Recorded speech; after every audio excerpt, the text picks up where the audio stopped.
Good afternoon. Welcome to the Business Board, with the Business Boardcast. Sorry, I almost said just the Business Board.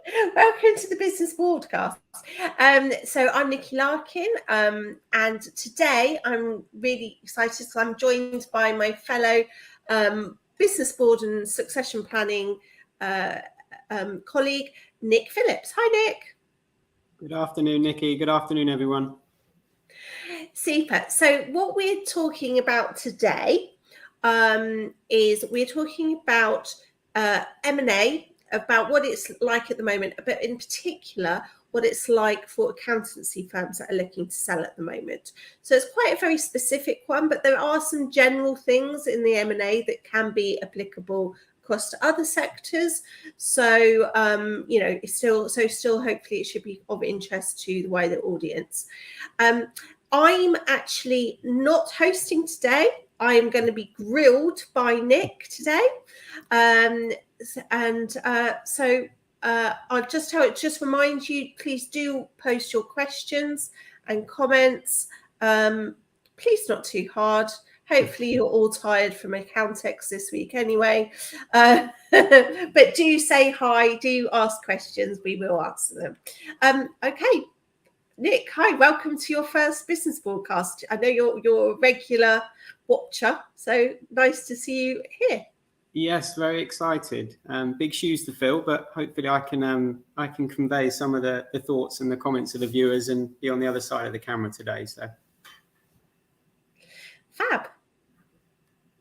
So, I guess one of the things that I would like to know, and I'm sure some of the people watching, is given the rising costs and the interest rates and some of the geopolitical factors, what are some of the challenges in the M&A market currently? Yeah, good question. So there are certainly challenges in the M&A market. It's definitely making deals more interesting, can I put? There's still a huge amount of activity. And that is forecast to get even more. And that's partly due to the amount of money that's coming in from outside the country as well. Yeah. So there's still a huge amount of M&A activity, but it definitely is for some buyers making it more challenging if they are debt-led purchases, because obviously interest rates are making it more expensive. When we're valuing businesses with the increase of cost, the increase of staffing and of utilities, etc., you are having to take that into account for future cash flows and things. So that is having to be taken into account for the valuations and bringing that down. But that's generally across the board for all sectors. But at the moment, it's still very buoyant, which is, I suppose in the grand scheme of things, yes, interest rates have gone up a lot, but they're still only 4.5%, which is really not a lot compared to, in the 80s and 90s. So there's still got a way to go before it, meant a real cease up of the market. At the moment, there's still a lot of capital available. So, there's a lot of pure cash purchases available too. And I guess a lot of interest from international buyers as well, given some of those factors. Absolutely. Yeah, definitely. You're seeing that with, there's a lot of PE firms which have got their money from abroad. You've got ones that are just, people that are expanding globally or taking over. I've seen quite a lot from, Saudi or America. Lots of areas. Not so much on the European continent at the moment, but there are some. I've got one that is I've blanked what country it is, but yeah, Central Europe, that they are doing quite a lot of acquisitions. But the big money is coming from a lot from Middle East, actually. Yeah, of course. And I guess in terms of the accountancy sector specifically, Are those challenges mirrored, or are there individual ones that are unique to that sector? So the accountancy sector has been incredibly buoyant for acquisitions over the last, say, 4 or 5 years. There have, if for anybody that watches like the top 100 UK firms, which, you know, in my other daytime of running an accountancy firm, besides, you know, my now new daytime of succession planning, I always kept an eye on it, because you always want to see what size firm you needed to be to get in the top 100. Because of the amounts of consolidations and everything, those top 100 firms are just really getting bigger and bigger and bigger. So where it used to be that you could say, right, I could get into the top 100 and have like a 3 million turnover business, you have to be more like 6 million or more to get just into there. And that is all purely being driven by acquisitions. You have got, and it's interesting, you're even seeing some really big acquirers in the accountancy space are then being acquired by others. So, you know, what you find for the poor clients, some of the clients, you know, they get acquired, their firm, their small firm gets acquired by a little bit larger firm, then that firm's getting acquired. So some of them you're seeing, you know, the client may end up, you know, oh no, Alex, we lost electricity. I can still see you, Nikki. Oh my God, sorry. I just shouting. No problem. It's okay, no problem. It just went black and I thought, oh my God, we've lost electricity. No, I think completely black. So apologies out there for me shouting. It's like, oh, good job I didn't swear or anything. But I know that there's been a lot of people having nasty power cuts. I've one lady I was talking to this morning, she's not had any power since Tuesday. Her local area has been hit. But anyway, sorry, while I'm here, what was I saying? So yes, acquiries. So unfortunately, you know, you do find that some practices have been acquired essentially perhaps 3 or 4 times in the space of 5 years. So, you know, if they've still got the same employees, then you've still got consistency to the client, but otherwise some clients are getting a little bit confused. But yeah, there's definitely no decrease in appetite. I think with accountancy firms, it's driven by various factors. One is it is a growing sector. Just today on the accounting press, you know, average revenues from firms have gone up by 16%. Wow. So, you know, it's still a growing area. That will be partly by firms really pushing up their prices, but also by you know, an increase in the requirement of services. So that's one thing. It's a buoyant area, so investors do see it as a safe bet. So it's very different to, say, solicitor firms. Solicitors firms is very difficult to get the investment in because it's one-off pieces of work.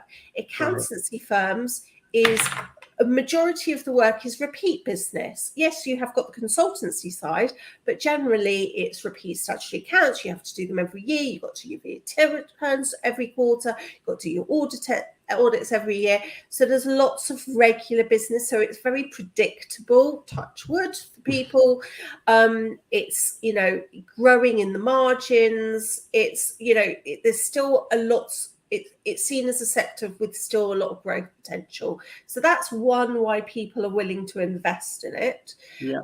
Secondly, doing the acquisitions is just so much quicker for a firm that has got growth aspirations. By saying, you know, it is a lot of work to grow your business organically. You know, you can do great big marketing plans and you can grow them. And there are firms out there that grow them. But, you know, accountancy people and marketing are a bit oil and waterish. Yeah. So it is easier for a lot of them to just go, I'm just going to acquire another. I'm just going to acquire another firm. I'm not going to put the effort into the networking, the marketing to get another 500 grand of fees. I'm just going to go and buy another firm over here. And also, so that's one big factor. I suppose the third factor is that drives the amount of sales is there is a big shortage on technical skills. So it's really, to be fair, it's getting a little bit easier to recruit people, but it's still hard. In audit, it's nigh on impossible. In tax and accounting, it is possible, but it's still challenging. So sometimes it can just be, well, actually, I just want to grow my capacity. So it's actually, yes, you're getting a load of new fees, but you're getting those bums on seats as well to be able to grow. So there's some really strong factors why the M&A market in accounting is just still so massively strong compared to some other sectors. And it's those, I guess, repeatable incomes and recurring revenue streams. Investors love that, don't they, across the board in any sector? Absolutely. It's a real appealing factor. So given those challenges, how would an accountancy firm be valued? Okay, so generally there are two ways that the accountancy firms are valued. You've got for the small firms, and when I say small firms, it's generally under £1 million revenue. Those are generally valued at a multiple of their gross recurring fees. So those are the fees that happen every year. So what a buyer would do is would analyse their fees. So perhaps the practice perhaps has 500,000 of revenue last year, 450 of it perhaps was recurring. So what they would do is they would base their valuation on the 450, and they would go, generally the range is strong at the moment between 1 to 1.2 multiple. There are factors that can push it higher. So you do, on the rare occasion, see a 1.5, but then you also have other firms which push it down to sort of 0.8. So you're pretty much, the majority of firms are going to get between 1.1 and 1.2 of their gross recurring fees. There are factors that can make it higher or lower, but that's a really simple way. So most small accountancy firm owners, they know what their worth is in their business, and that's it. However, when it gets to more of a medium-sized practice, it's more complicated.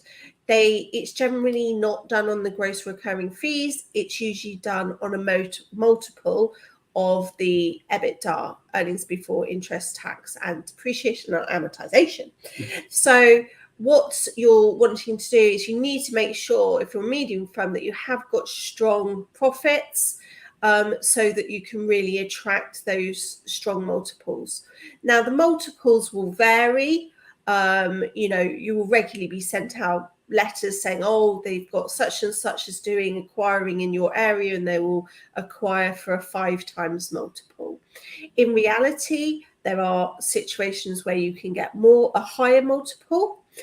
So they will be particularly if you're in a niche, a strong niche, or if you've got some really innovative technology. So, for example, there was a firm that went a few years ago that went for, I think it was like 18 times. It was really high multiple, but because it was really strong in the particular niche that it had, plus it had really sound processes and systems, and it was able to attract that really real high multiple because, the market could really see that there was huge growth still available from it, and really good profits, etc. But then again, there are things that will suppress down those multiples too. So it's those two traditionals. You've still got to factor in what's left on the balance sheet. So there will be some firms that have just been that, their owners are very frugal. They've been building up lots of cash reserves on the balance sheet. So often you can wind that into your sale as well, which is really good. And then you get your capital gains tax on that rather than taking out as dividends. So there's those are the two key ways. Sometimes it can be a different one. If it is a real innovative firm, it's got some very strong technology or something, then it could be more on net future cash flows and things. But generally, 99% of those accountancy firms is small, will be on a gross recurring fee multiple. The medium to large firms will be on the EBITDA multiples. Got it. And it will be sort of 1 to 1.2 multiples on those smaller firms, just to recap. For the gross recurring fees, yes. Got it. But you've got to take those with a big pinch of salt, because you may have two offers on the table for, say, 1.2 multiple. Yeah. They're not necessarily the same, even though they're both saying 1.2. You've got to look at what is the firm that's the acquiring firm going to do with that, because you do get some acquiring firms that will just cherry pick off the best clients and won't be looking for retention. And in that instance, well, yes, they're doing 1.2, but they're only doing 1.2 of what they retain. And so you could end up with a much smaller amount. Whereas there will be other firms that will be really all about the client experience and really make sure that they retain all those clients that they're transferring for. So you've got to be very careful, look at their history of their acquisitions, and see how in reality, how much are they going to be able to keep. Yeah, and I guess that's an important thing to remember, isn't it? Is all this is kind of broad at the moment, and it's actually when the offers come in, that's when you understand the intricacies and how the deals are structured, and how each one is individually tailored to the acquisition, and those can be different, can't they, in terms of at that stage, in terms of how they structure an offer. So absolutely. So we've just had a question actually from our colleague Nigel. He's testing me. Yeah. He's asked, from our experiences, how long do you think it would take to sell an accountancy practice? Okay, so from our experience, you can actually sell an accountancy firm pretty quick. Probably sensibly done, the quickest is sort of 3 to 4 months. It depends on the complexity of the firm. So, there shouldn't be a reason why it takes more than 6 months, unless it is a much bigger firm, and then it would take a lot longer. There are scenarios, sad scenarios, where perhaps a sole practitioner has died and their spouse is just wanting to sell off their fee bank, and that is done pretty quickly. But you've still, is how quick. Usually the biggest factor is how can you push through the legals, because if you go to legals generally 6 to 8 weeks. Some solicitors can be much quicker, some are slower, but it's always safe. It's sensible. You don't have to have solicitors, but I always recommend you do have solicitors, because you need to make sure that your paperwork's safe, because you want to make sure you do get the money. But I would say if it's a more complicated firm, then it's going to be longer. All decent accounts brokers and us as SME brokers, we have warm to hot buyers already on our databases. If someone's watching today, if they phone me up this afternoon and say, yeah, that's it, I'm ready to sell, I don't want to carry on my firm for XYZ reason, I want to go and retire or travel the world, whatever it might be, there's any good broker worth their salt will already have some active buyers that they can go to and get a sale pretty quickly. To maximize the amount that you will get, it's best to take a little bit longer rather than just go for the first one. So that's where, we always like to yes, we go to our hot buyers, but we would also fully market it as well to make sure, get the full market is, and to make sure we maximize that deal. Of course. And so once a deal has gone to heads, is there anything practices can do to maybe speed up that due diligence process, or is the process and that's how long it takes? It often depends a lot on the acquirer.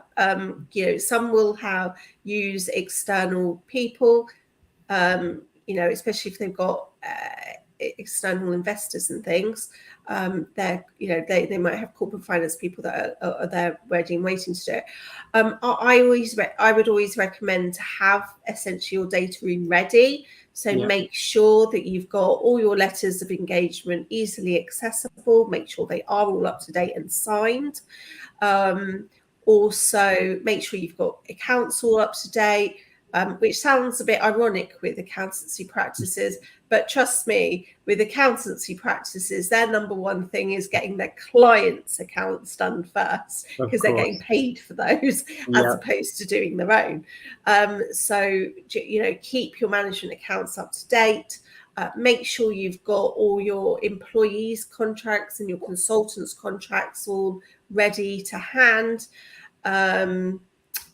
Make sure, all your contracts with your main suppliers and your buildings, if you own it, have all that detail to hand, or if you've got a lease or a service contract, all of that stuff. So it's stuff that you should really have anyway. Yeah, good practice. But just, it's no harm, and as an accountant, most accountants will have a rough idea of a due diligence process, and so know sort of roughly what's expected. So there's no harm either at the beginning of the process or even before going to market, having a quick check through, have you got all those things to hand? How quickly are you going to find them? Also, how are you able to analyze, how many clients do you have, which sectors, what's the amount of revenue per different services, what are the margin on those different services and things like that. The more information you have, the quicker and to hand, the quicker you can make the process. Got it. Yeah, it's really important to remember. I know it sounds obvious, but sometimes, as you said, when the paying clients come first, it sometimes gets pushed down the list, doesn't it? So what would appeal to buyers? What factors may appeal to buyers? Yeah, so definitely. So we've just completed one just literally a few weeks ago, and the things that were particularly that the buyers were looking for, some of them have got very set revenue amounts they're looking for. So they're going, oh yes, I want to buy, and then you should put them, and they go, oh actually, I want to buy someone which got a bit more fees or a bit less fees. There's nothing you can really do about that. That is just what they want. But the things that they will look at is they want to make sure that you have got letters of engagement.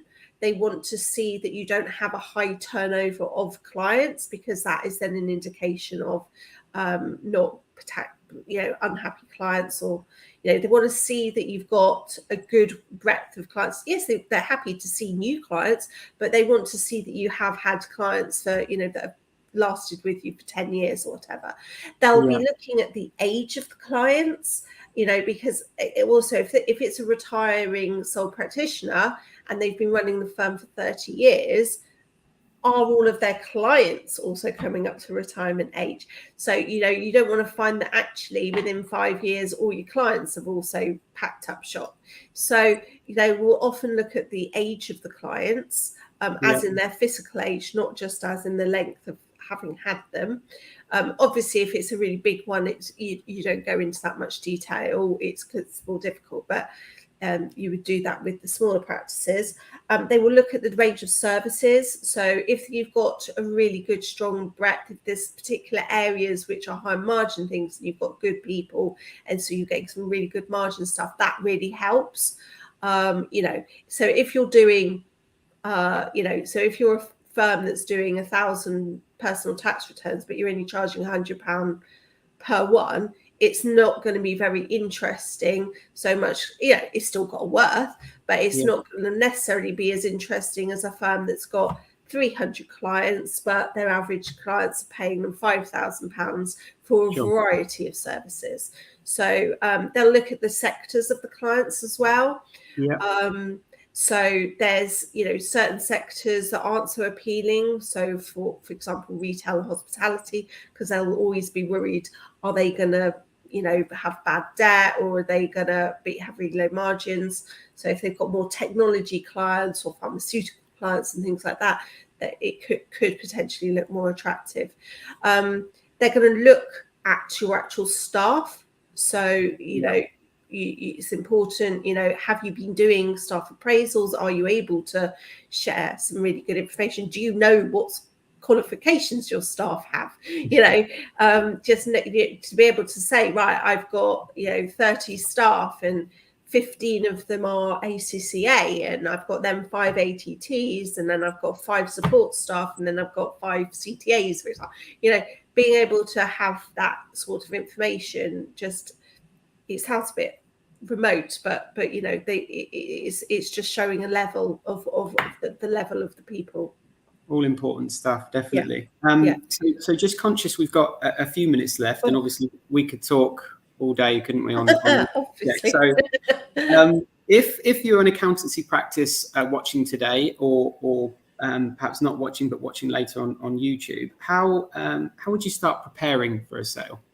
Okay, so if you're preparing for a sale, I would first of all look at, when do you want to be out of the business? That would be my first question, because then everything else falls in place after that. So if you're saying, I want to be on that beach full time in 2025, you can then work backwards from there, because some buyers will expect earnouts, and expect you in the business, others won't. So that can all fact. So first of all, the first thing to do is, when is the ultimate you're gone?